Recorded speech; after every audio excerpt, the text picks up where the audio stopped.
All right. Welcome, everybody, to today's library forum. Welcome to those on Zoom. I'm Janet Vogel, the library director. We're excited to have Dr. Courtney Mauck today talking about multimodal projects, and you can see her slide title up on the screen. A couple of housekeeping notes. So I will moderate the questions into Zoom. I'm not going to use the microphone today, so I'll just kind of restate your question into the Zoom via the chat, unless a whole bunch of people join in the chat, and then we'll get that out.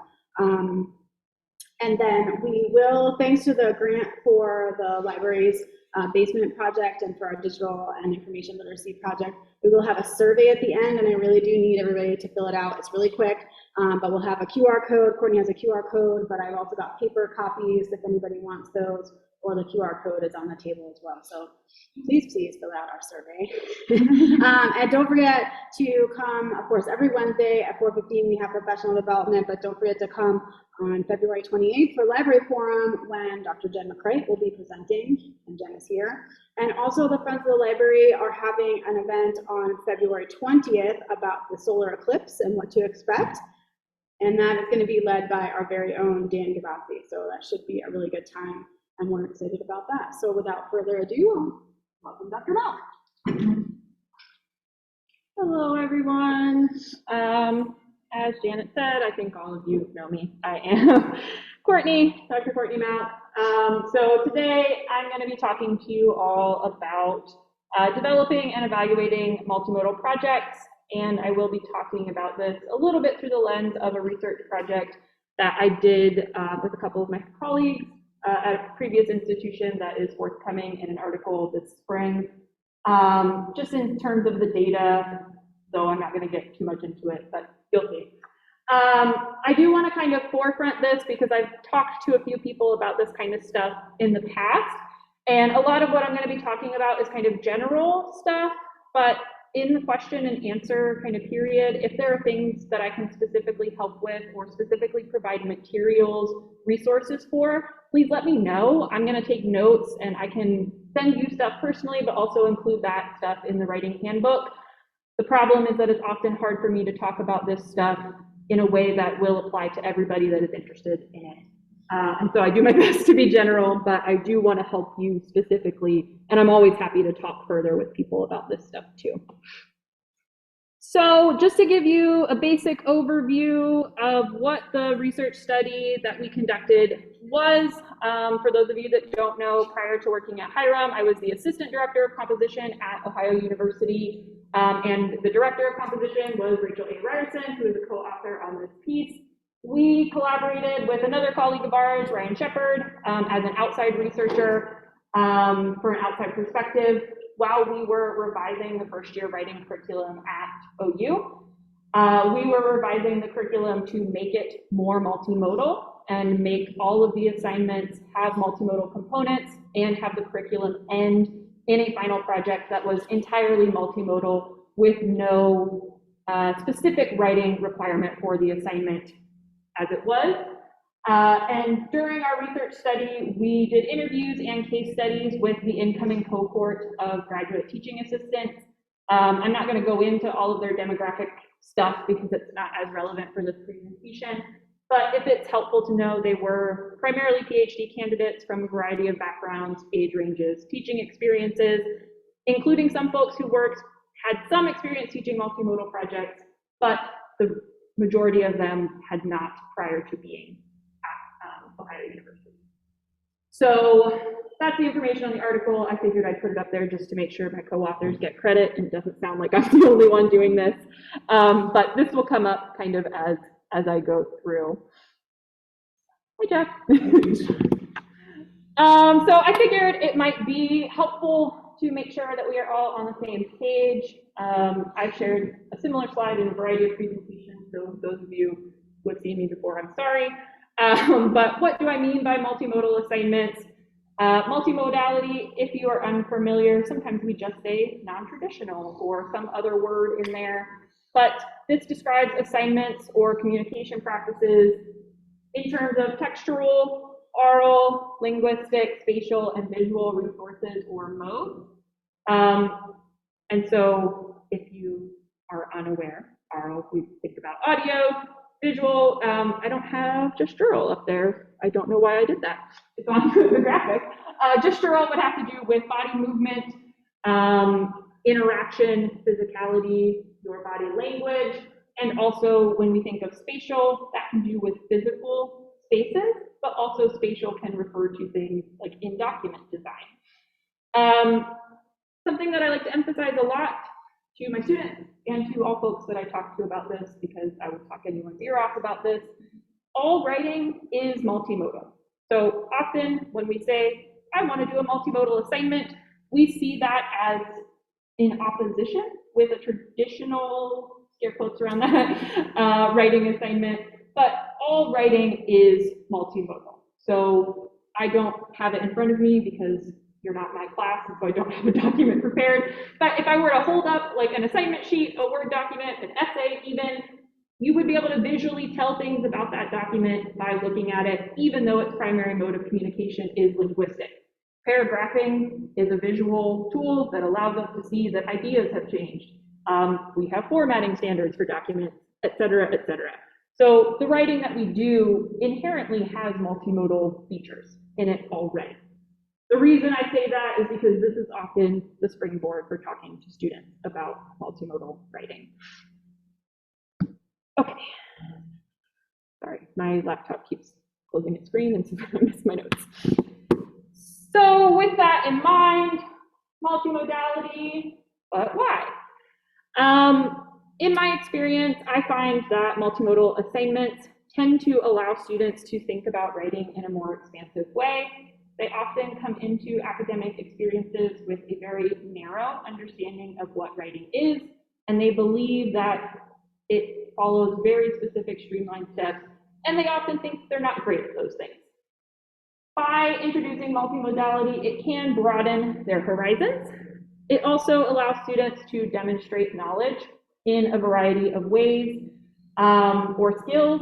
And so for students where traditional writing might not be their strength, this can give them an opportunity to showcase their skills in a different way. It can also help us to get a more thorough understanding of a student's understanding of a topic, because writing is really easy to regurgitate.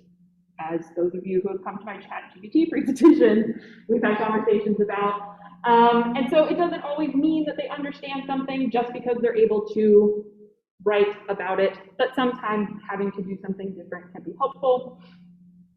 It also allows students to interact with real-world genres and audiences, which I will talk more about in my next slide, I believe. But by doing multimodal projects, multimodal texts exist all around us. There's several that we can point to in this room.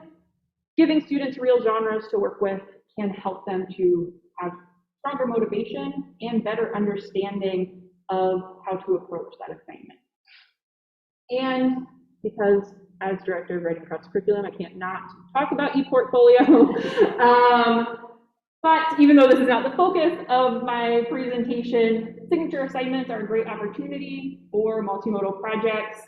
And by building multimodal projects into a class, it can help students to more meaningfully engage with their ePortfolio.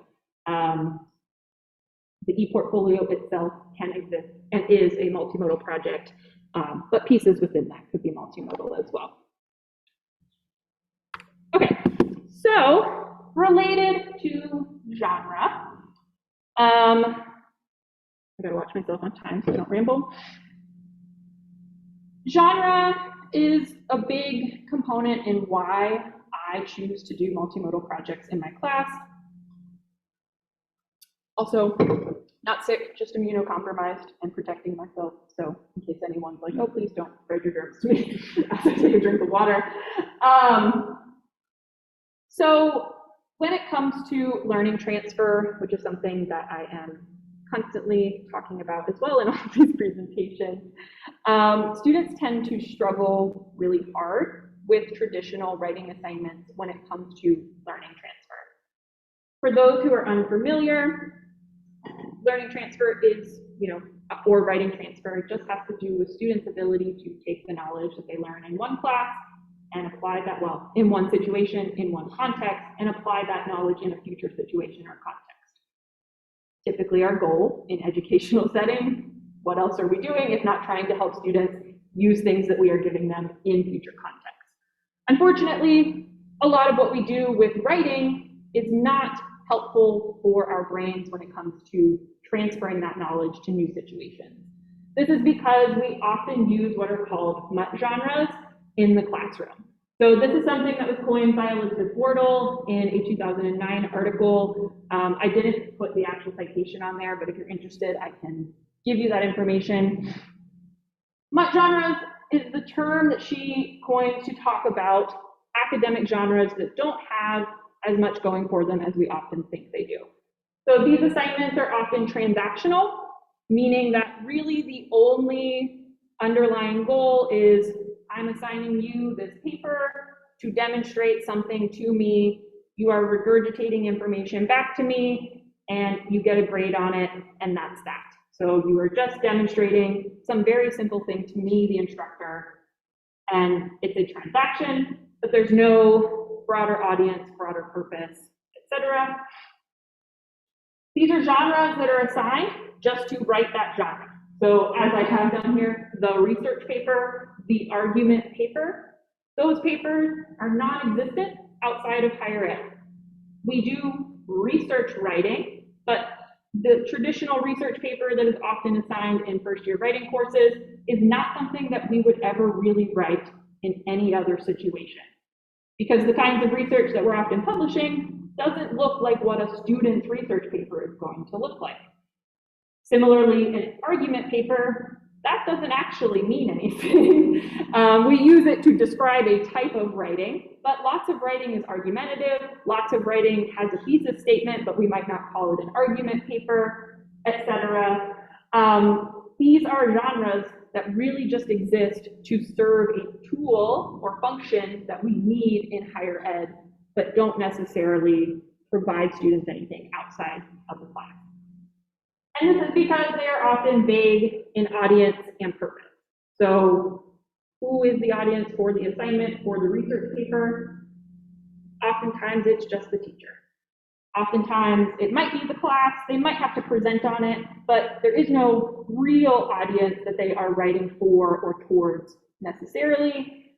And there might not be a clear purpose outside of write a paper about this topic. This can cause students to weld that knowledge to the classroom setting. So they might not see the research paper as research skills that could help them in another class. They're going to see research paper for Professor Swenson, and now that I'm in a different class, that doesn't apply because I'm not with that teacher anymore. So now I gotta learn these skills all over again. And they often are unable to make those connections because those things are disconnected in their brain. And without reflection and critical thinking in the classroom, this can be difficult for students to do. Thus, multimodal projects, they don't resolve this issue, but because they are something outside of the norm and have an opportunity to provide that real audience, real purpose, they can be a helpful tool to meet those goals.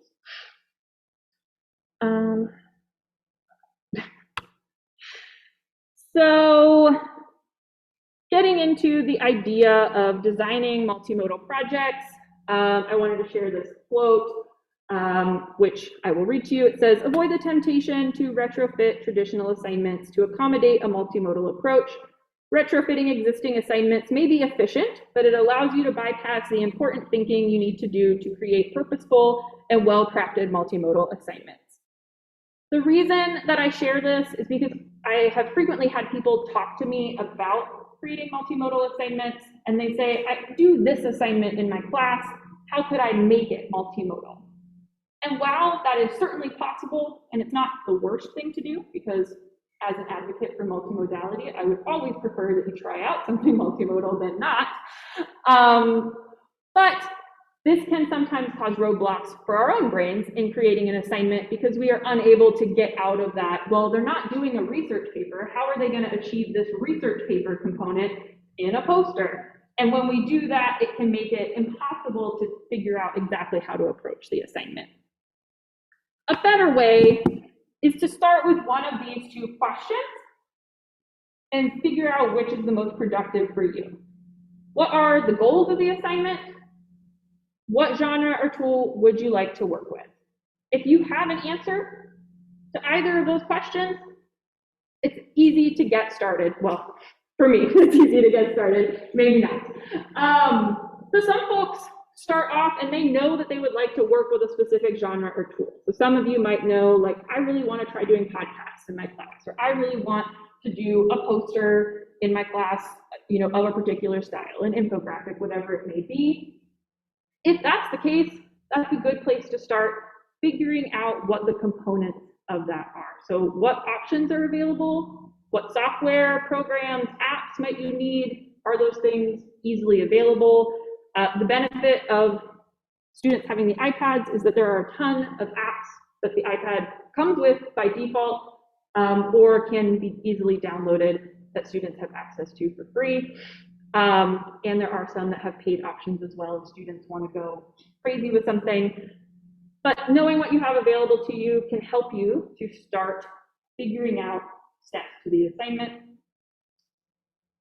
What are the characteristics of the genre or mode that you would like to work with? So if you want to do a podcast, good place to start. If you aren't familiar with podcasts, likely if you want to do a podcast, it's because you're familiar, but listen to some podcasts. What are some common features of podcasts? Break down the genre. There are some key assignment expectations that you might be able to incorporate. And then what can students reasonably accomplish? The reason I like to throw this out there is because if you're less familiar with multimodal projects, or if your students are less familiar with multimodal projects, they will always bite off more than they can chew. And when it comes to multimodality, less is more is a very true statement. I've had students propose to me that they were going to create a 30-minute video for class. I said, you are absolutely not going to do that. One, I don't want to grade a 30-minute video. That is a lot of video to have to comb through. It's a lot. You don't, as a student, want to edit a 30-minute video, and if you do that, you're not going to do a good job because you're going to have very little time to do that. It's a lot. Let's try 5 minutes or less. 3 minutes seems like a reasonable place to be for this particular assignment. Let's narrow that in. So we're not going to do a full podcast episode. We might just do a podcast blurb. That's 3 to 5 minutes. Conversely, you can also start by thinking about the assignment goals. So what is it that you want students to do or demonstrate? Is it particular knowledge? Is it particular skills? Where do you want them to end up with this project? If it's similar to a writing assignment, there are lots of ways that you can easily transform that into a multimodal project. If they're demonstrating something to you, how are they demonstrating it? So if you want them to make a plane, for example, what might that look like in a given genre? Breaking that down can help to make rubric points, and I'll show you some points that I include on my rubric. But also, who are they writing for? So often when I design an assignment, I try to think about a real-world audience, or in many cases, I make my students determine their real-world audience based on the topic that they want to do their project on. And so if they are writing about an issue that impacts campus, for example, their audience could be professors. It could be students on Hiram's campus. It could be students at large. And so helping them to determine an audience or giving them an audience to write for can help to narrow down the project. It doesn't have to be do everything and all the things. It can be very, very specific. So you're going to do a podcast where you have to make an argument. You're writing this podcast or doing this podcast for a student-based audience. You're demonstrating your knowledge, your ability to do research by incorporating research into this podcast and sharing this information in this concise and podcast-oriented format. Often what multimodal projects, for me, come down to is helping students to understand different genres of writing, different genres of communication, ones that exist in the real world that they might have to encounter someday whether it be in their job or just in everyday life, both because this gives them potential skills that they might be able to apply forward, but it helps students to be more critical of the world around them as well if they are forced to go through the steps of creating something in that genre. Other things that you might consider: what skills do you want students to develop or practice by completing this assignment? Again, for me, this is often research, being able to make a claim, and writing within that genre. All things that we often do in our traditional assignments already. What will students need to be prepared to complete this assignment? Sorry, that sentence didn't make sense in my brain for a second. For me, this is often making a list of what will I need to help them understand. So if I'm giving them a specific mode that they're going to have to work in, if I'm forcing them to do podcasts and not giving them options, force is a harsh word, but if I'm limiting their options, I'm going to make guides for them. I'm going to make some screenshots of podcasting resources, things like that. When I leave things open-ended, then it becomes about the students helping each other, which I'll get into. What limitations should be placed on the assignment? So this is something that, related to what I just said, you can always, as you I'm sure are aware, limit students to only focus on one genre or a small option of genres. I leave all of my assignments open-ended, save one assignment in my UCS class that is slightly less open-ended, but most of my multimodal projects, students have the freedom to choose whatever genre they would like to work with. But I know that most people would not be comfortable with that. So if you are more comfortable, you can make it so that students obviously only do one or two genres rather than any genre that they want. Another way that you might think about this or approach this in terms of designing the actual assignment, so this is kind of what I was getting into. These are not like actual categories that, at least as far as I know, that anyone's put into research. This is just kind of how I categorized it in my mind. But a student-driven or a teacher-driven version of the assignment. In the student-driven, this is what I do. I give my students the goals and expectations of the assignment. And so, for example, in my previous first-year writing courses before I was at Hiram, the classes ended with what was just called the Multimodal Argument project, and students were researching a topic that mattered to them that related to campus based on the whole class theme, doing research for that, and they had to, as I've said, come up with a claim, make an argument, or propose a solution related to that topic in some sort of multimodal form. They also were responsible for determining their audience and their purpose. And what I mean by purpose there is whether their goal was to inform, shock, educate, call to action, et cetera, et cetera. They got to choose how they wanted to frame it. Often students are going to go for inform because that's the easier thing, but some students, depending on the year, had very specific goals in mind, especially when things were happening on campus that they had a reason to have different goals in mind. My last year at OU, there was a giant protest going on campus while we were doing this assignment, so it worked out beautifully. Some students used their projects during the protest.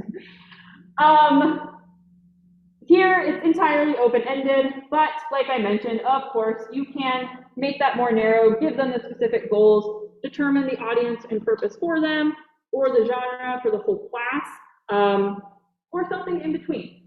Provide some limitations, leave some things open-ended, whatever makes the most sense for you and whatever you're most comfortable with. I'm really comfortable with the chaos of leaving it open-ended, but that is not for everyone. Okay, so related to assessing multimodal projects, which I think for a lot of people, this is where the most tension comes up, or the most stress or pain related to multimodality. These are some criteria that I include on my grading rubric for multimodal projects. Focus, method of delivery, presentation of content, research, claim, rhetorical situation, effort and originality, format and organization, and design. And then what I did include on there is the last one, which is just basic requirements. Did you meet the count, that kind of thing. The reason I included this is not to say, of course, that this is some excellent grading criteria for a rubric, but I wanted to emphasize that this is not any different, save one category, than most of my traditional writing assignments. So I'm not grading my students any differently on a multimodal project than I am on a traditional writing project. I'm just looking for things in a different way. And this, again, comes back to genre. The way a claim shows up in a traditional research-based paper is often through our thesis statement, topic sentences, etc. The way a claim shows up in a podcast is going to have to do with how they present that information, making it clear that that is their argument verbally. If it's a poster, it's likely going to be in their heading or what they're making the most catchy. If it's a social media post, it depends on if it's Instagram or if it's Snapchat or if it's TikTok, etc., etc. But a claim is still a claim. And if they're meeting that goal within the genre that they are doing their project in, then they're making their claim. For research, this is one that students tend to have trouble with the most is, well, what do I do with research when we're talking, we spend all term talking about MLA and our other papers, and then how do we do MLA if we're doing a podcast or, whatever it may be. And again, it comes back to genre. Students for multimodal assignments, they will always still submit a works cited page to me. If it's something that they can paste that on at the end, they do that, or they just submit it separately. But again, it comes back to genre. Well, let's take a look. How do other people talk about research in this genre? Do they quote it? How do they quote when they're talking about research on a podcast? Well, let's look that up. Let's listen. Let's figure that out. This is a lot of in-class workshopping, but also having the students work together to figure these things out as well. The only thing that is majorly different from a writing assignment, I guess, is design. And technically method of delivery is not the phrase that I use on writing assignments, but that is still there. And for me, design is a very, very, very small component. And this is another common issue that people bring up to me, is the concern of, well, I'm not a designer. How am I supposed to evaluate someone's poster when I'm not a graphic design person? That isn't my expertise. And again, I think this has to relate to what you want students to get out of the assignment. If the goal is not design, if you're not worried about design or you're not grading on very specific features of design, then the design stuff doesn't matter so much. Students might have really bad ideas about color palettes. That's okay, as long as the information and how they present that information still makes sense for the genre. I do go over very minor design things with my students, and so that's where that category comes in. It's just you didn't commit any of these faux pas that we talked about, such as the age-old hot pink background with lime green text where you are blinded because it's so obnoxious. We talk about why we don't do that, because it's not effective communication. Because you're going to turn your audience away. Are they going to want to look at that? No. And so we always revert it back to, well, what would the audience think that they've determined?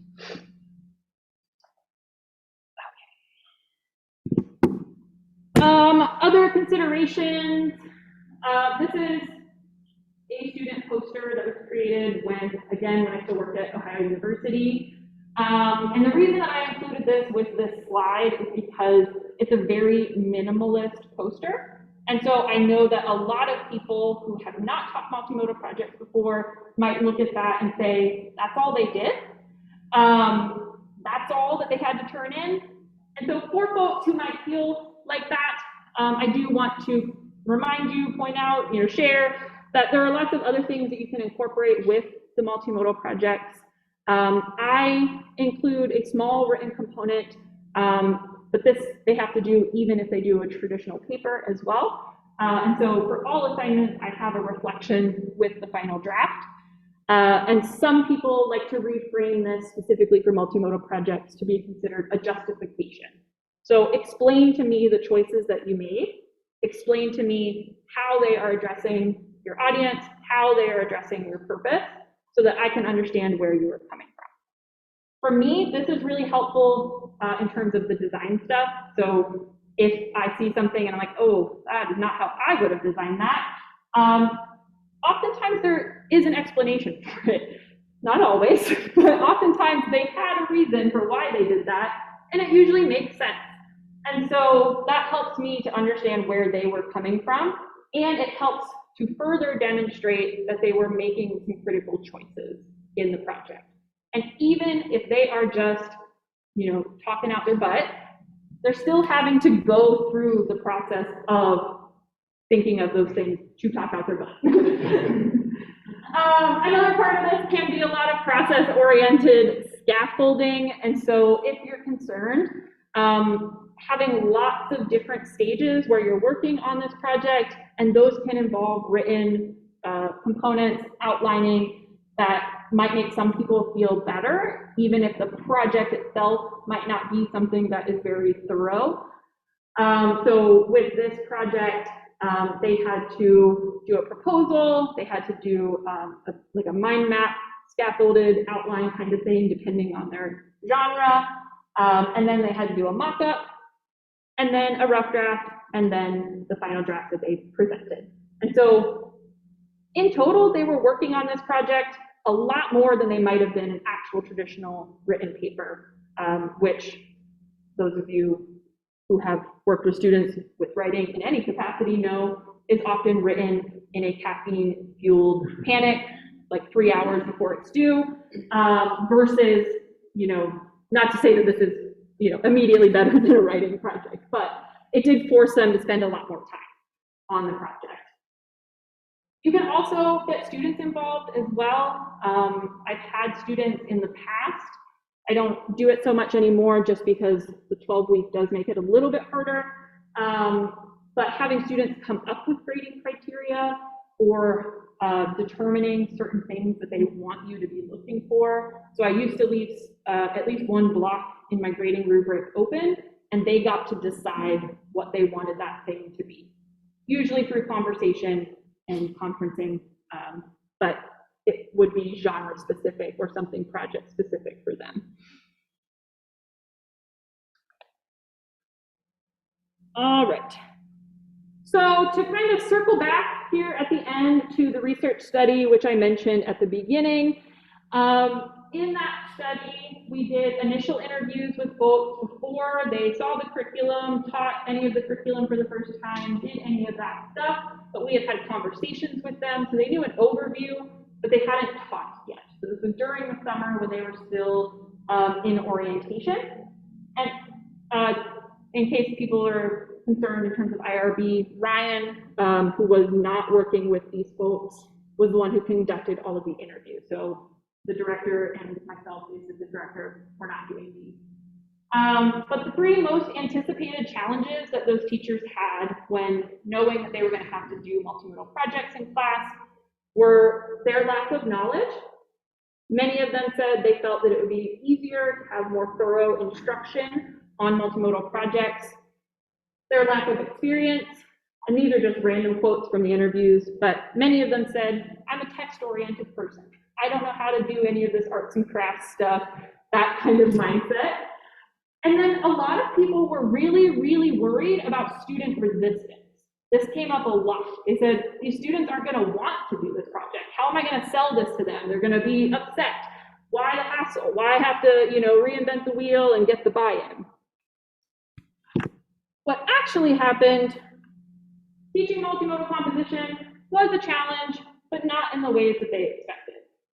What ended up happening is that student-related concerns and general teaching concerns were the top concerns that they indicated in case studies during teaching and in their post interviews at the end of the semester. Student-related concerns was the code that we used for just general student issues. So they're not showing up to class, they're not doing the reading, they're, you know, the things that we all are always complaining about. Those kinds of concerns, things that are kind of unavoidable. General teaching concerns were just issues with like technology and preparing your lessons and things like that. It wasn't anything related to the multimodality. And then competence and the curriculum is kind of lumped together. They were separate codes, but they were kind of even. And that was just a lot of imposter syndrome for the most part. Had nothing to do with the multimodality necessarily, but just folks, in this case, you know, some of them first-time teachers, some of them first-time teaching college after a very long time off. And the curriculum concerns were just, it's not my curriculum, and so I'm getting used to it. It's new. So at the end of the day, the multimodal stuff ended up not being the most important. I'm not gonna spend too much time on this, but Jean was one of our case studies. This is, of course, an anonymized name, and I think she is a really good example of where the title for our article and the title for this presentation came from, which is the scarier than it seems. Jean was an experienced teacher and multimodal composer. She had been teaching first-year composition for, I think, 5 years, if I remember correctly. She had also taught overseas and had taught in a variety of different contexts, some of which were very extreme and much more difficult than what I would consider, you know, a first-year writing classroom. And she was also an artist and like did creative writing that was multimodal. Despite all of that, she was the most terrified at the beginning of the term to teach these multimodal projects. She didn't feel confident in herself. She was very worried about how students were going to take it, even though she had had at least one assignment she had done in the past that was multimodal. This had a lot to do with her internal struggles and just her general perception of multimodal projects and herself as a teacher, but it ultimately resulted in student success. I put question mark because obviously we can never know for sure the impacts that we're going to have down the line. It could take years before students really feel, you know, the impacts of our classroom, but all of her students were successful in their projects by her estimation. And ultimately, she had a very successful class, despite all of this.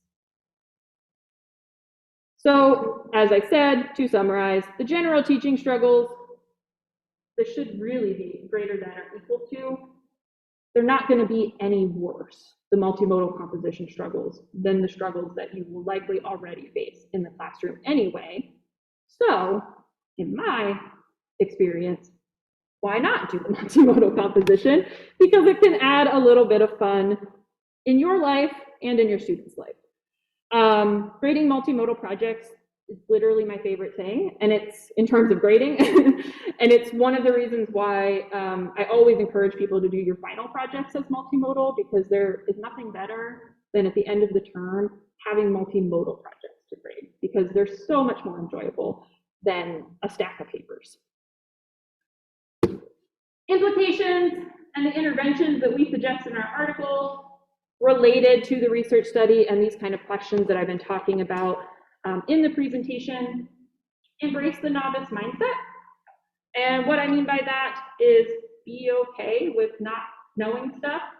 And I know that we tell our students that often, but you do not need to be an expert in any form of technology, in any form of, you know, a platform, whatever it may be, to do multimodal projects. And though I did not emphasize this at the beginning, I want to remind you that multimodal doesn't have to mean digital. It can be something physical. It could be, you know, a performance, music. I once had a student write a rap for his final reflection, and it was insane because they had to include 12 learning outcomes in their final reflection, and he did that in a rap. And honestly, if you can do that, A+. It was excellent. I don't have it anymore. I so wish that I did, but I don't. But that being said, you don't have to be a tech person or an art person to be a multimodal person. When possible, engage in reflective activities, both for yourself and for your students. Metacognitive reflection is the best practice for promoting learning transfer, and I find that multimodal projects open students up for metacognitive reflection because it's a little bit easier to reflect on something that's multimodal than to reflect on choices they make when writing, because they often aren't as critical of the choices they're making when they're writing. They think that it's just, well, you write a paper, what else am I doing? And make space for failure, again, for yourself and for your students. Things won't always go as planned, and that's got to be okay. I emphasize this a lot with my students. I make them, which I think I have, yeah, I have an indication to it in the next slide. But I make my students make a lot of bad projects before they turn in their good project, intentionally. I have an assignment where they have to make a bad multimodal project and whatever it is that they're working on. So in class, they'll make the worst poster you can. And I give them like a prompt, like, what's your favorite holiday? What's your biggest pet peeve? Something silly, and make a poster that represents that, but make it terrible. Then put everybody together in small groups and practice peer review. How would you give that person feedback on how to make that terrible poster better? They had to make it terrible. So one, we get to have an opportunity to talk about what makes a bad poster or whatever it may be, but it gives them room to feel safe, A, critiquing people because they know that they intentionally made it bad, and it gives them an opportunity to practice using that language. So you could move this or align this in this way and it would look better. That color, not so great for that font or whatever it may be. But give them opportunities to fail at it so that they can learn how to be better at it. Relatedly, assess good and not so good models. So if you are going to limit your genre, look at those genres with them and talk about what's good and what's bad. I have a PowerPoint full of really bad posters that my students and I go through. Some of them are okay, but we talk about what we could make better. And in terms of the novice mindset, allow students to teach themselves and to teach each other. If you have enough students pick a certain genre, I often will have students do the kind of, expert to novice group mindset where some folks will come together, they'll research, make a little guide on best practices for using the movie maker app or whatever. And then they'll go back to other folks and report on the information that they came up with in their typical group that might not be using the movie maker, but they might want to know that information in case they move forward. And at the end of the day, most students aren't going to pick something that they're completely unfamiliar with. And if they struggle, they often change what they're doing as well. All right. I'm ending actually a little early, I think. Yeah, that's my last slide. So I thought I was going to ramble on and on and on, but here we are. I wanted to put together just like so many projects that I could share with you all because I know that's often what folks want to see. But unfortunately, the nature of the assignments that my students do, they're very personal and often have photos of themselves in it. I have not in this slideshow, but I do have some that if folks are interested outside of this presentation to see examples of projects that have been shared with permission. So I'm happy to share those kinds of things with folks or assignment sheets, rubrics, etc. This is Janet's handy dandy survey that she mentioned. So make sure you complete that before you go. But now I believe it is question, answer, discussion time. So like I mentioned at the start, if folks have specific things that I could talk more about related to things they're interested in, I'm happy to do that. And I'm also going to take notes if anybody mentions anything resource-wise. I am happy to put some stuff together.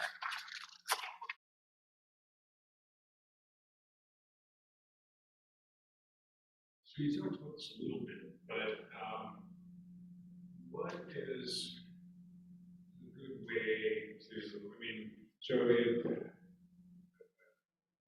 what is a good way to save students from themselves when they are perhaps taking on an attack? Like you give the sort of the open-ended assignment where students are able to make a lot of choices. How do you kind of goaltend to, if you see them moving in a direction with a project which they might think is easy, but is more difficult than they thought, or is not successful for the audience that they're kind of, how much do you chalk up to, okay, well, this is a learning experience, and how much, how do you balance between that sort of risk success guidance? Yeah, so one thing that I do to kind of help prevent any big issues is a lot of pre-writing stuff, whatever that may be. So one of the first things that they do with these assignments is usually just like a big brainstorm info dump. And I give them colored paper, we go nuts with it. And they're forced to write down a lot of stuff. So a lot of potential topics, a lot of potential forms, and then take a few of those forward and flesh them out. From there is usually where their topic proposal comes in. So they do have to propose their topic ahead of time, the genre. They're supposed to have it kind of figured out, the genre, but they do have wiggle room, their audience and purpose. I usually conference with students with this as well, but and also give written feedback to see kind of where they're at. And then we spend a lot of time in class working on it. I have had students just kind of go off, and those students are usually the students who would have done that anyway, probably with a written assignment. And so I do try to reel them in as much as possible by reaching out, meeting with them, talking to them. But some students do just procrastinate, and inevitably they're going to go wacky when it comes to like audience purpose and whether they're meeting things. I had one instance in particular that was just completely awful, and ultimately they got a bad grade because in their reflection they just couldn't explain why they had made those choices, and despite talking them through that multiple times, they didn't care. But I am someone who will give a gentle nudge in a direction, suggest possible things if people are feeling lost. It also does require, in terms of like the terminology, we talk in my class early about rhetoric, about audience, purpose, the rhetorical situation, what that means, and we use it to analyze texts before they have to make texts themselves. And so the whole class kind of leads them up to it, and then it's just a matter of, are they going to follow through? In terms of like length and things like that, I will just say, do not do that, absolutely do not. Or I will tell them, if you want to try that, that's fine. But if that doesn't work, here are a few other ways that you might approach that if, you start working on it and things don't go as planned. And so I try to give them that kind of safety net as well. Question from the Zoom. In your experience, what have you found is the most popular form of mode that is not standard writing for multimodal projects? So maybe what's the most popular genre? I would say the most popular genres as of late are posters and infographics of some kind. Students really like the visual. And I think there are a lot of really great tools that make it easier for students to design things that they're happy with. Because Canva, PictoChart, and other platforms like that have built-in design things and databases that they can pull different things from that they don't have to make themselves, makes them really happy because then they can make it look prettier or whatever without having to become a graphic designer. But recently, students have really, really enjoyed doing podcasts too, I've found. Videos used to be way more popular, but now I think it's just a traditional video, I suppose. I've had students do like a PSA kind of video, a commercial kind of video. But if you go the social media route, which is what my UCS class is about, students really like to do TikTok or Instagram posts as well, which is what they have to do in my UCS class. Posters and podcasts, I would say, are the best places to start if you want to try something out but don't want to go off the deep end like me.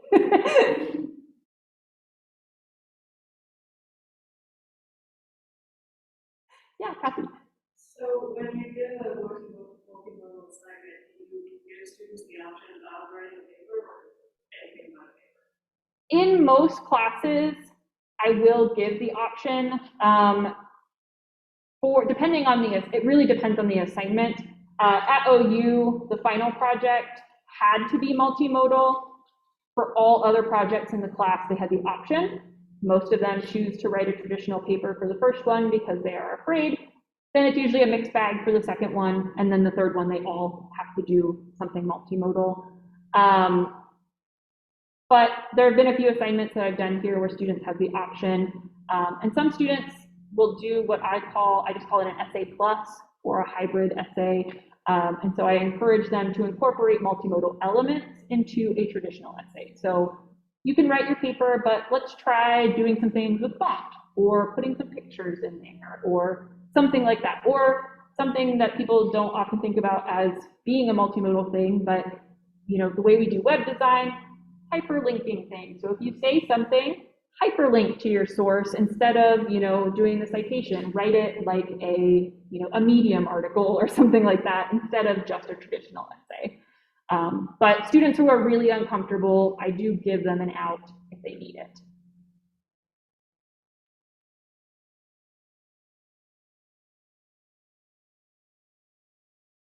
I recall you saying at the start that the published study is based on doing this with PhD students. Yes, so it's coming out this spring, but yes, yeah. PhD. And so I know you've also been doing these assignments here with undergraduates since then. And so is there anything in your experience since collecting that data that you now want to say, like, oh, well, PhD students did it like this, that it's going to get published, but now that I've done it with the Hiram students, here's how it's working out differently? Yeah, I would say in terms of like students, nothing has been too different for me in my approach, but I do think the 12-week term makes multimodal projects different because there's just simply not as much time as a traditional 15 or 16-week semester. Because I used to be able to use a whole week for working on the projects in class and a whole week for presenting the projects in class. And I do not have that liberty any longer, which is fine. But it just means that I have to be more mindful of keeping students on it and reining them in to not go too big. Because, yeah, it's just, there's just not enough time and they always want to do more. And something I think just generally technology-wise as well with students, I think we often forget that students are not as tech savvy as we actually think that they are. And so just always remembering, you don't know what you don't know until it's presented to you. And so I often spend a lot of time explaining things that are probably pretty straightforward just because I want to make sure people are on the same page. So this is how we click this, and this is how we do this, even if it might seem like something simple. Just to make sure that I'm not assuming anyone knows how to use their iPad. But it does make it so nice to have the iPad, because at OU, inevitably there would be a handful of students that don't have any tech, and so then navigating that is a little bit more difficult.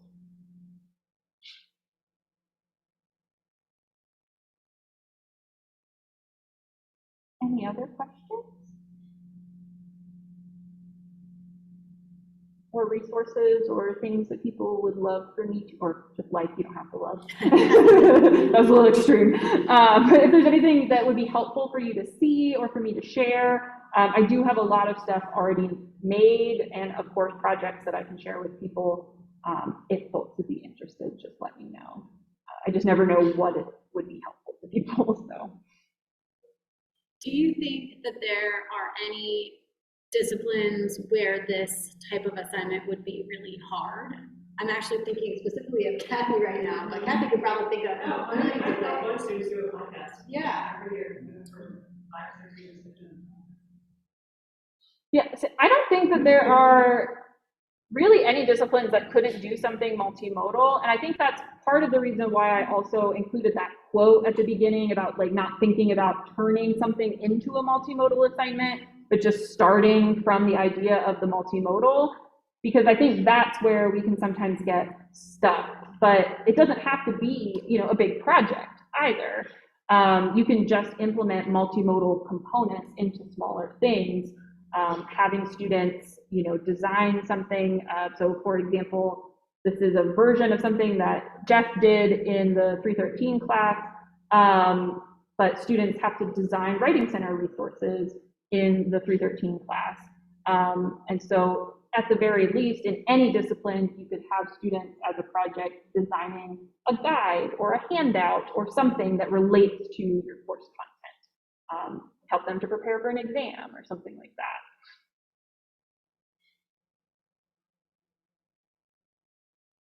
So also, as a part of this grant, one of the things that we're going to do are some like tech workshops for students. And I was planning to do some just about the questions that I see come up with the students where they struggle with having to do X, Y, or Z on the iPad. But are there things that you who have done these multimodal projects before see as like a typical occurrence where it's like, oh, it would be good if the students knew how to do X with the iPad and we should add that to our repertoire of events?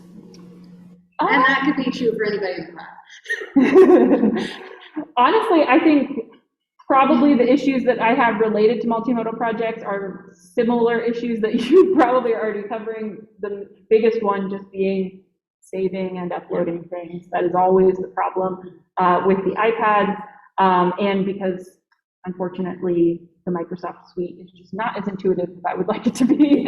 I love Microsoft, but it's just not great in terms of OneDrive. And so that's usually the biggest thing. Students get confused of what's OneDrive, what's Moodle, what's this, where is anything at all? And they have to often use OneDrive for multimodal projects if it's a big file. And so that is usually their biggest struggle, is where did my project go? Did I share it to you? I don't know, and that kind of stuff.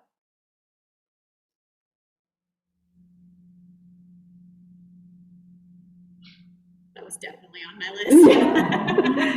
It's like day one in class, this whole first week, and today I taught right before this. This is how we get on OneDrive. This is how we make sure it's up to date so that you can see the things. And